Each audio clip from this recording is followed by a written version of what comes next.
Comienzo el sermón de hoy con una cita de San Agustín que creo que resume muy bien el texto que vamos a ver hoy. Dice San Agustín: Dios tuvo un hijo en esta tierra sin pecado, pero nunca tuvo un hijo sin sufrimiento. El sufrimiento en la vida cristiana es una realidad, una marca. Como dice el apóstol Pablo, es una herencia el sufrimiento que debería darnos gozo. Pero, si no aprendemos a sufrir bíblicamente, puede que el sufrimiento nos lleve a la amargura. El sufrimiento, a través de las Escrituras, vemos que santifica a los hijos de Dios. Pero en muchas ocasiones, los hijos de Dios intentan lidiar, mejor dicho, con el dolor causado por el sufrimiento, con mentiras, falsas expectativas sobre quién es Dios y cómo debería ser la vida cristiana. Os doy 4 mentiras que suelen surgir dentro de nosotros en medio del sufrimiento. Número 1, el sufrimiento es fruto de un pecado que he cometido, ya que Dios no trae sufrimiento a los justos o a los que tienen mucha fe en Él. Es una mentira, ¿no? Y te preguntas, ¿qué mal habré hecho?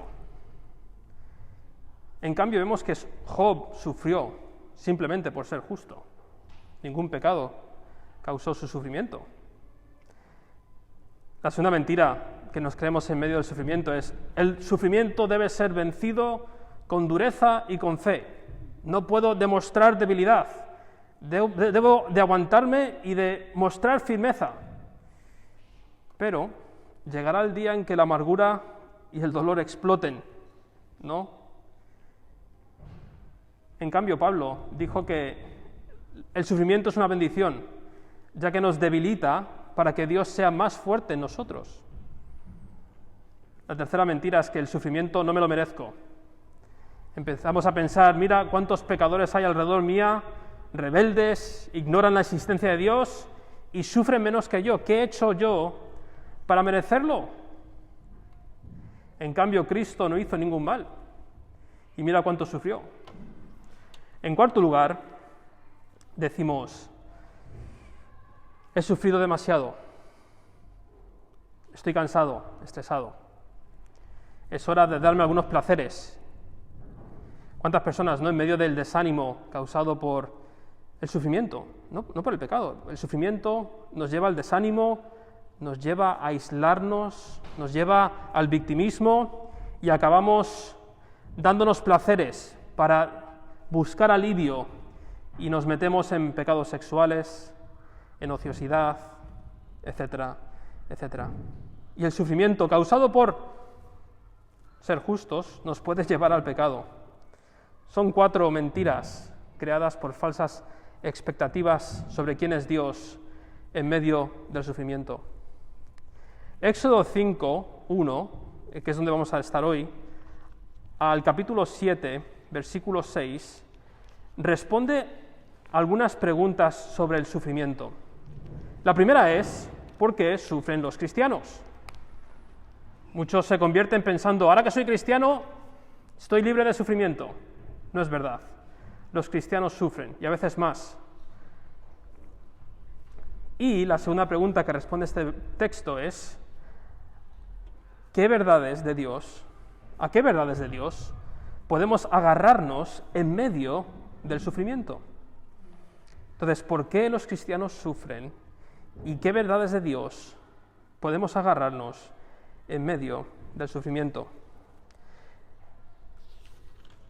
Retrocedamos un poco en la historia de Éxodo para que veáis que los hebreos tenían falsas expectativas sobre la liberación que iba a traer Dios a través de Moisés. Mirad lo que dice el versículo 27 del capítulo 4. Una vez Moisés vuelve del desierto para traer liberación al pueblo, les dice Jehová a Aarón: ve a recibir a Moisés al desierto, y él fue y lo encontró en el monte de Dios y le besó. Entonces contó Moisés a Aarón todas las palabras de Jehová que le enviaba, y todas las señales que le había dado. Y fueron Moisés y Aarón y reunieron a todos los ancianos de los hijos de Israel, y habló Aarón acerca de todas las cosas que Jehová había dicho a Moisés, e hizo las señales delante de los ojos del pueblo. ¿Y el pueblo qué? Creyó. Y oyendo que Jehová había visitado a los hijos de Israel y que había visto su aflicción, se inclinaron y adoraron. El pueblo de Dios escucha estas noticias de liberación. Ven las señales que traía Moisés consigo y estaban ilusionados, creían, estaban convencidos del plan de liberación de Dios. Dios los iba a liberar finalmente. Y los judíos pensaban, indudablemente, cuando Aarón y Moisés vayan ante Faraón con estas palabras y con estos prodigios, lo único que podrá hacer Faraón es rendirse ante el todopoderoso Dios de Israel y decir, sí, adelante, os podéis ir. Pero mirad lo que sucede en el siguiente versículo, capítulo 5, versículo 1. Después Moisés y Aarón entraron a la presencia de Faraón. Te puedes imaginar, ¿no? Tenemos prodigios, tenemos palabras, esto, hablando malamente, está chupado.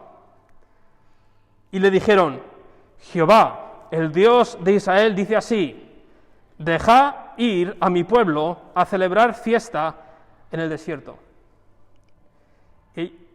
Y Faraón respondió, ¿quién es Jehová para que yo oiga su voz y deje ir a Israel? Yo no conozco a Jehová, ni tampoco dejaré ir a Israel. El faraón no iba a hacer caso a esas palabras o prodigios, aunque fuese amenazado, todo lo contrario. Si seguimos leyendo, Faraón está tan furioso por esta demanda que trajo Aarón y Moisés, vio que era una gran distracción para el pueblo y para el trabajo que estaban haciendo. Así que, como respuesta ante esta demanda de Jehová, Faraón decide, en los próximos versículos, multiplicar las tareas y así no se distraigan con sus ilusiones de ir al desierto a adorar a su Dios.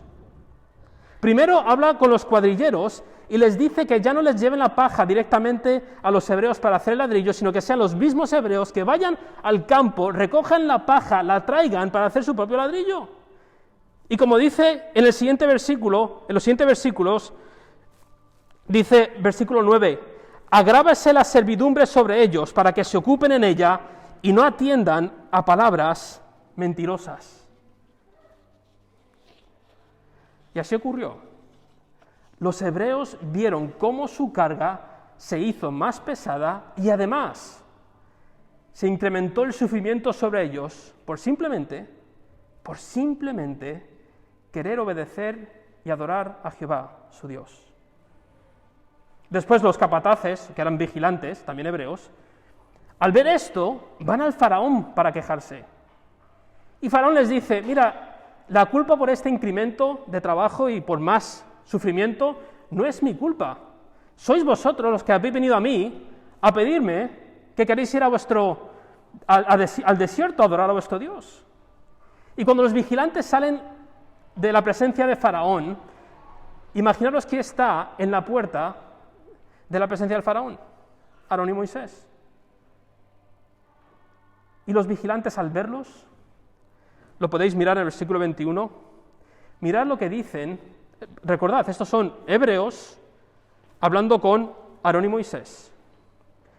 Mire Jehová sobre vosotros y juzgue, pues nos habéis hecho abominables delante de Faraón y de sus siervos, poniéndoles la espada en la mano para que nos maten. Hace 15 minutos los hebreos estaban celebrando su liberación. ¡Gloria a Dios! Creemos en las palabras y prodigios de Moisés. Venga, corred al faraón, que nos va a liberar. Y ahora esos mismos hebreos apuntan el dedo a Moisés y a Aarón diciendo, por vuestra culpa, ahora sufrimos más. ¿Qué había hecho Moisés y Aarón? Habían simplemente obedecido a lo que Dios les había pedido. Y como resultado, ¿recibieron qué? más sufrimiento. Y ahora había causado que la misma gente hebrea despreciase a sus líderes. Y aquí vemos la respuesta a la primera pregunta. ¿Por qué sufren los cristianos?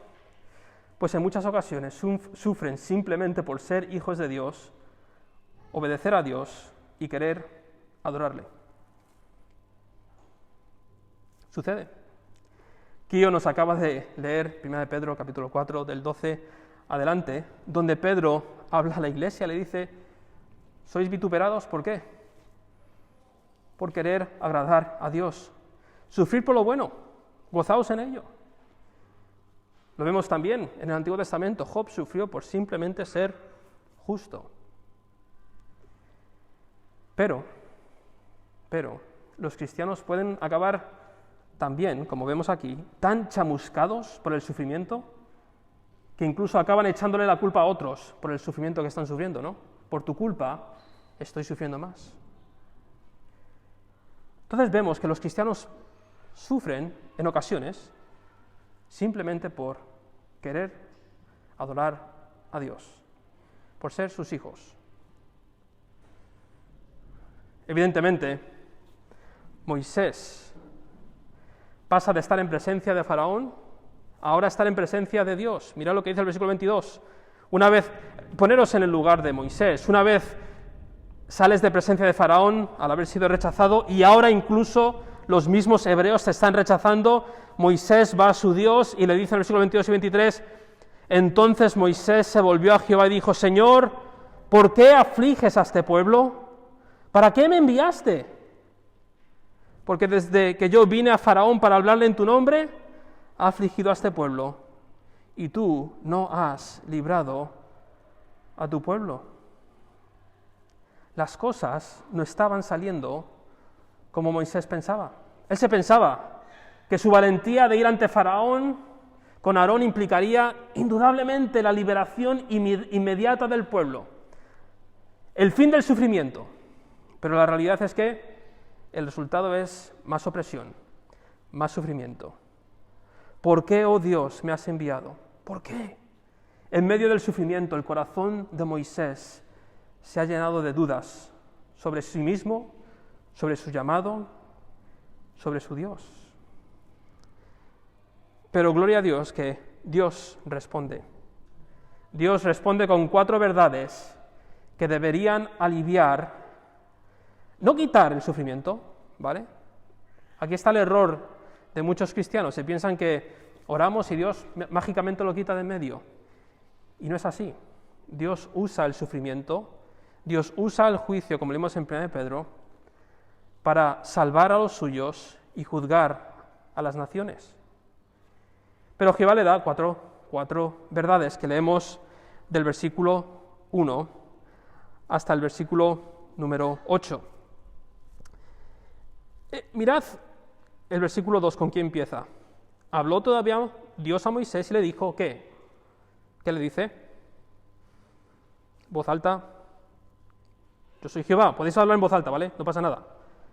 Y terminamos en el versículo 8, que es donde terminan estas 4 verdades, y con cuáles las últimas 2 palabras del versículo.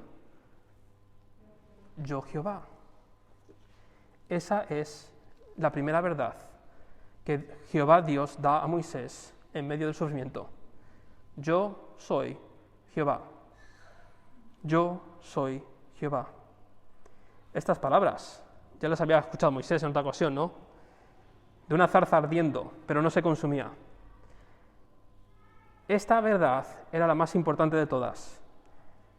Yo soy Jehová.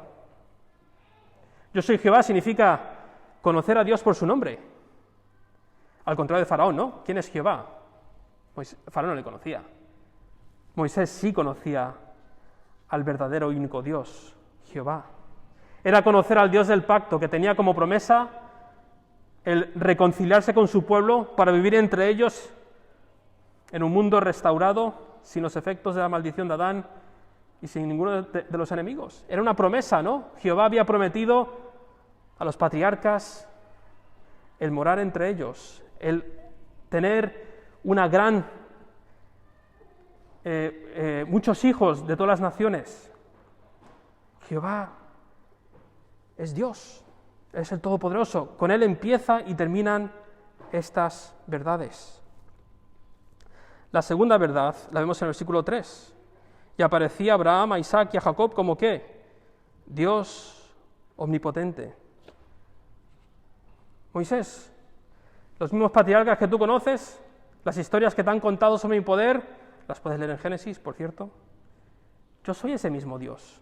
Yo soy el Dios de Abraham, Isaac, Jacob. Es el mismo Dios de José en Génesis. Alguien que, por cierto, sufrió mucho, ¿o no? Para después ser levantado como segundo en Egipto. Y Dios haría lo mismo con su pueblo. Los haría sufrir para después hacer ¿qué? Liberarles poderosamente. El Dios que apareció a ellos, ahora está ante ti, Moisés. No ha cambiado. Sigo siendo todopoderoso. Número 3. Dios es fiel a su pacto. Versículo 4. También establecí mi pacto con ellos. Yo os sacaré de esta tierra, os daré la tierra de Canaán. Yo cumpliré con mi pacto. Soy Jehová. Yo cumplo mis pactos, mis promesas. Evidentemente, Dios no va a hacer esto en base a la fe de los hebreos, ¿no? Porque es más bien poca. Ni en base a su fidelidad, ya que llevan un telediario, ya han desertado, pero en base al pacto que hice con sus padres. Dios cumple con su pacto. Y finalmente, Dios es misericordioso al clamor de su pueblo.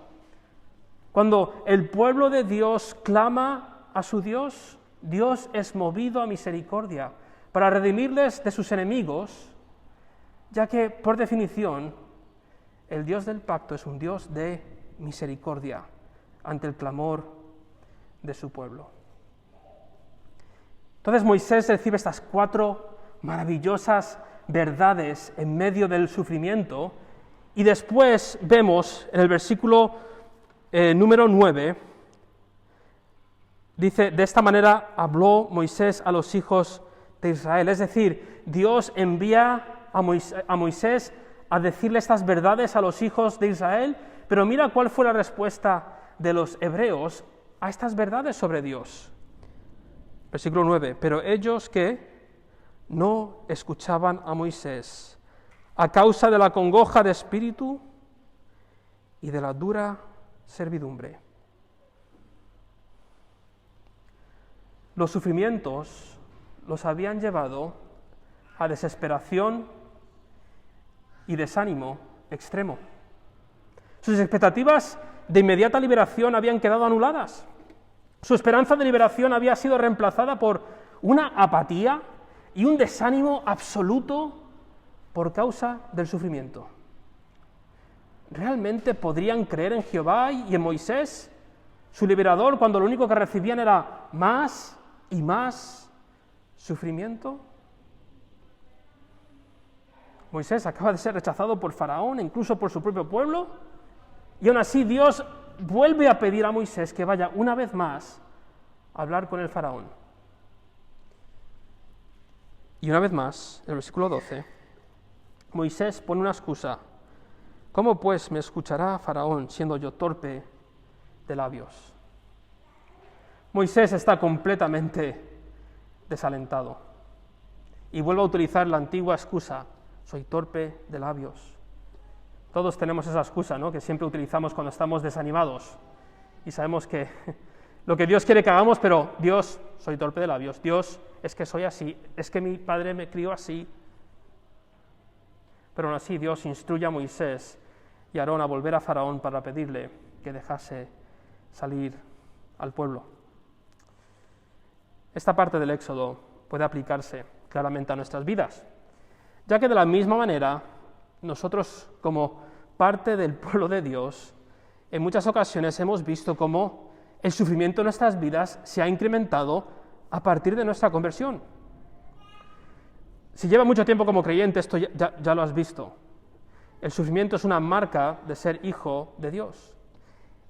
Si te acabas de convertir, no pasarán muchos meses hasta que veas que la vida del creyente está marcada por el sufrimiento. La verdad que nos enseña la Escritura es lo que he dicho antes. Sufrimos simplemente por ser pueblo de Dios. Sufrimos simplemente por obedecer a Dios en medio de un mundo roto por el pecado. Sufrimos principalmente porque nos identificamos con Jesús, no solamente en su gloria, sino también en su sufrimiento.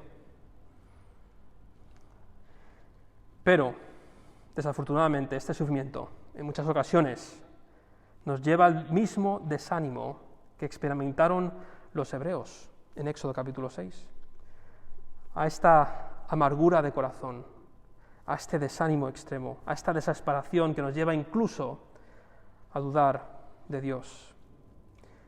No sé vosotros, pero yo he estado allí, en esos momentos en que el sufrimiento es tal que realmente te cuestionas si Dios es quien dice ser.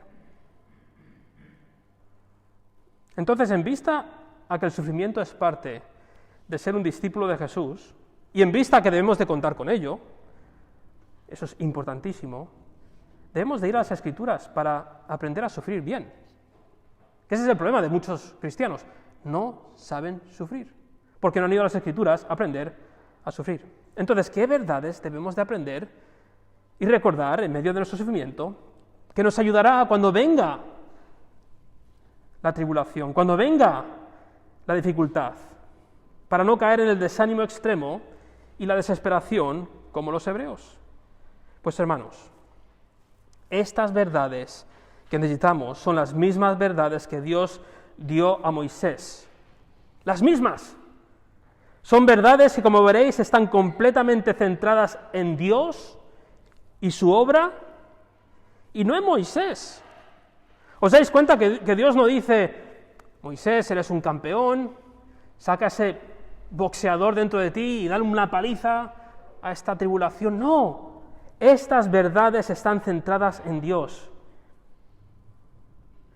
Nuestra tendencia, en medio del sufrimiento, es centrarnos en nosotros mismos. ¿Os habéis dado cuenta cuando estamos en desánimo, todo se trata de nosotros, nos convertimos en personas extremadamente egocéntricas en el sufrimiento? ¿Os habéis dado cuenta de eso? Estas verdades quitan el foco de nosotros y lo ponen en su lugar apropiado. Yo soy Jehová. Y esa es la primera verdad a la que nos debemos agarrar en el sufrimiento. Dios es Jehová Dios. Esta declaración garantiza el resto de las verdades. ¿Podemos confiar que Dios es todopoderoso? Sí, ¿por qué? Porque Jehová es Dios. ¿Es fiel a su pacto? Sí, ¿por qué? Porque es Jehová Dios. ¿Es misericordioso al clamor de su pueblo? Sí. No hay otro como Jehová Dios. No hay otro Dios como Dios, al que conocemos en las Escrituras. ¿Por qué? Porque su nombre es Jehová, y en Jehová podemos confiar en medio de nuestras tribulaciones. Él es el Dios de la Biblia, es el Dios creador y supremo. Una vez más, esta afirmación, yo soy Jehová, no es simplemente una presentación, hola, ¿qué tal? Soy Jehová. No, esta verdad sostiene el resto de las verdades. Número 2. La segunda verdad que tienes que recordar en medio del sufrimiento es, Dios es todopoderoso. ¿Lo ves? Pues lo ha demostrado a través de las Escrituras. Esto es algo típico de los salmos cuando estaba David en sufrimiento. ¿Qué hacía? Recordaba las victorias de Jehová, como Dios salvó a Abraham, a Isaac, a Jacob, como Dios salvó al pueblo de Egipto, si vamos más adelante en la revelación del Antiguo Testamento, como Dios salvó a su pueblo en Babilonia, y principalmente, como Dios salvó a su pueblo en Gólgota. Allí en la cruz del Calvario, Jesucristo, Dios hecho hombre, el unigénito Hijo de Dios, el Todopoderoso, cargó sobre un madero para salvar a su pueblo a través de ¿qué? El sufrimiento. Hermanos, que no se nos olvide, nuestra liberación, nuestro perdón, nuestra adopción, todas estas maravillosas verdades que experimentamos en Cristo, fueron conseguidas a través de ¿qué? El sufrimiento. Y nosotros, si somos sus discípulos, seguimos los mismos pasos de Jesús. Nos encanta hablar de la gloria de la salvación, pero todavía no hemos aprendido a abrazar el sufrimiento de Cristo.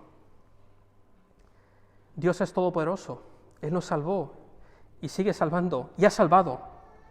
Entonces no podemos caer en el error de los hebreos y pensar que el creer en un Dios todopoderoso es una garantía de una vida sin sufrimiento, como propone, por ejemplo, el Evangelio de la Prosperidad. Realmente, esta salvación es una garantía de sufrimiento, pero junto con un Dios todopoderoso. Es un sufrimiento diferente al sufrimiento del incrédulo. Nosotros sufrimos con un Dios todopoderoso.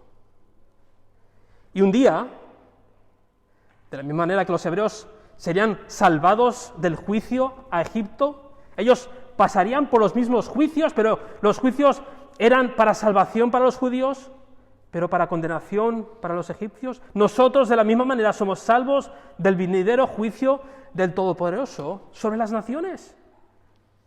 Y hoy podemos experimentar, escuchad esto, no liberación completa, pero sí reposo en el Todopoderoso Dios, al saber que estas tribulaciones temporales son parte de seguir en el mismo camino hacia la gloria que pasa por el sufrimiento. Así que, hermanos, nuestro Dios es todopoderoso, sí, indudablemente. Pero si nuestro propio Maestro le dieron una corona de espina, ¿por qué esperamos una corona de rosas? Como dijo Lutero. Así que Dios es Jehová, Dios es todopoderoso. La tercera verdad a la que te debes de agarrar es: Dios es fiel a su pacto. El pacto al que hace referencia Jehová aquí en Éxodo con Abraham, y el pacto que Dios haría con los hebreos una vez fuesen liberados de Egipto allí en el monte Sinaí, anticipa el maravilloso pacto que Dios ha hecho con los creyentes del Nuevo Testamento a través de la persona de Cristo.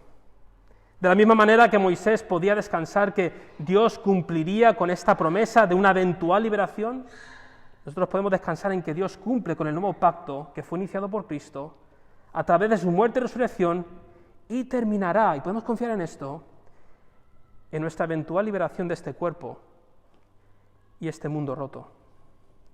Primero de Pedro, como ya he leído aquí, dice: amados, no os sorprendáis del fuego de prueba que os ha sobrevenido, como si alguna cosa extraña os aconteciese, ¿no? Me encantan las palabras de Pedro, como si algo raro sucediese cuando sufrís. ¡Qué raro! No es raro, es normal. Para que también en la revelación de su gloria os gocéis con gran alegría. Pablo hace esta mención en Romanos también: estos padecimientos temporales no pueden compararse con la gloria venidera.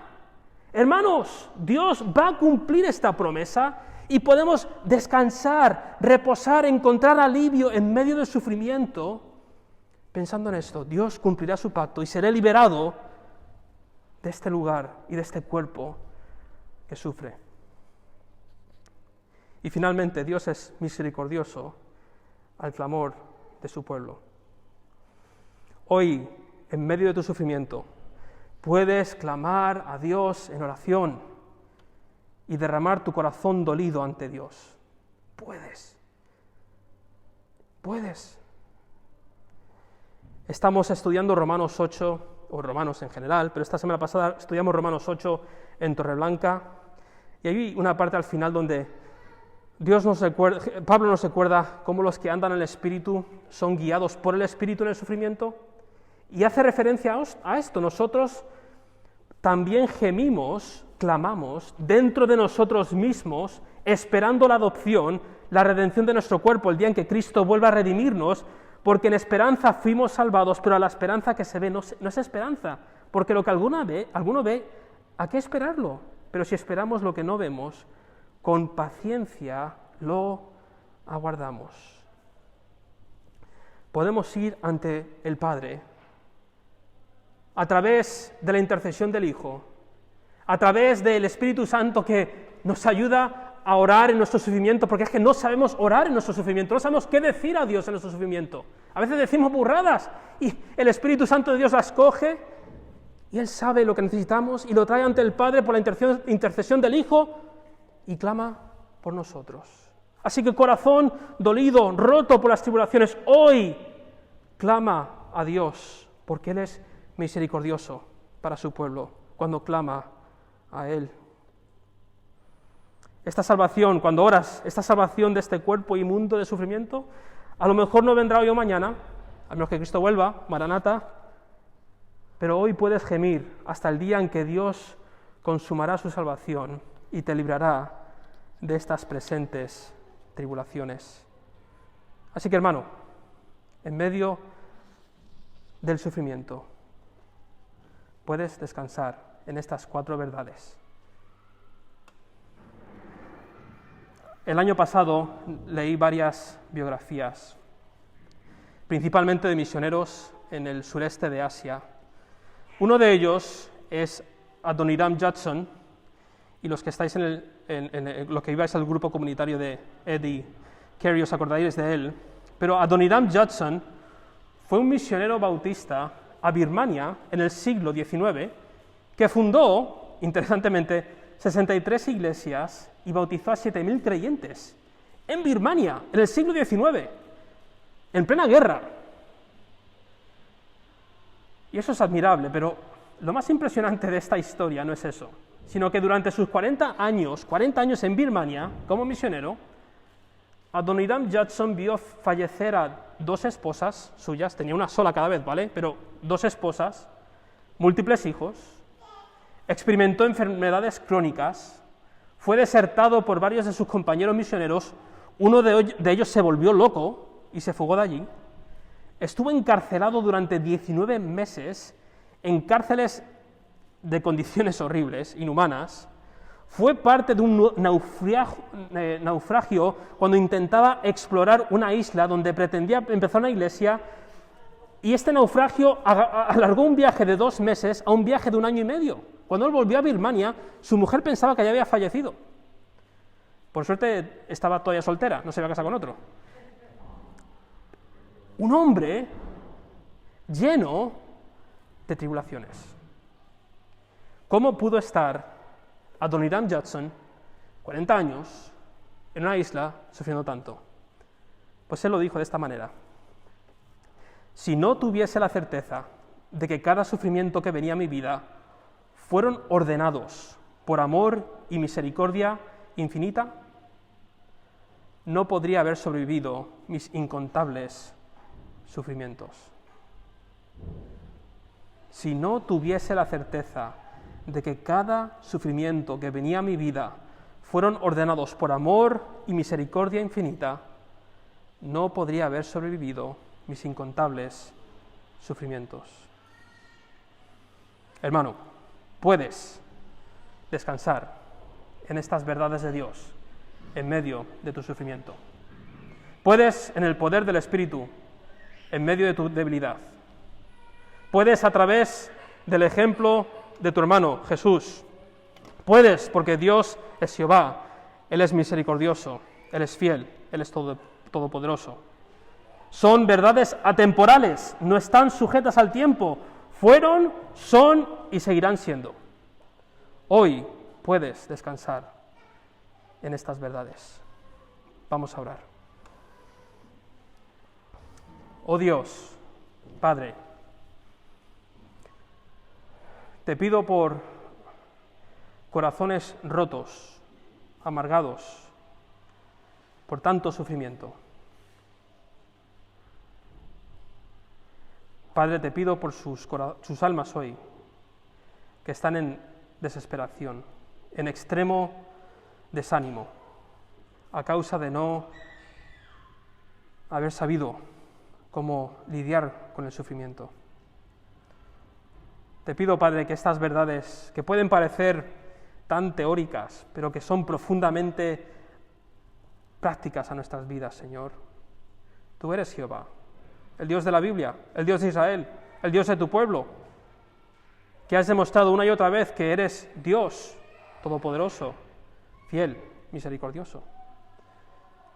No prometes quitarnos el sufrimiento, todo lo contrario.